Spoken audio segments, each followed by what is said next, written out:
নমস্কার, চলে এসেছি পরের ভিডিও নিয়ে, যেটা অত্যন্ত গুরুত্বপূর্ণ কাজ বলেছিলাম।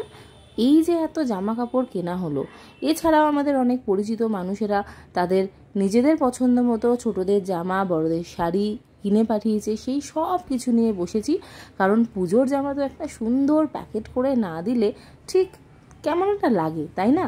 তো সেই জন্যই প্যাকেট করতে হবে। আর শুধু যে প্যাকেটে ভরবো সেটা নয়, বয়স অনুযায়ী ছেলে মেয়ে প্রত্যেকের জামা আলাদা করতে হবে, প্যাকেটে সেইগুলো লিখতে হবে, সে অনেক কাজ। তাই প্রথম ধাপে এসেছিল হলো মনীষা আর দীপ, ওরা এসে সাহায্য করছিল, সাথে শুভঙ্করও ছিল।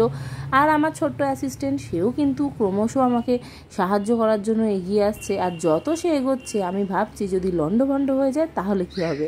যাই হোক, এখানে দেখছো সাইজগুলো আমরা একটা করে গেঞ্জি বা একটা করে ফ্রক এগুলো খুলে খুলে দেখছি।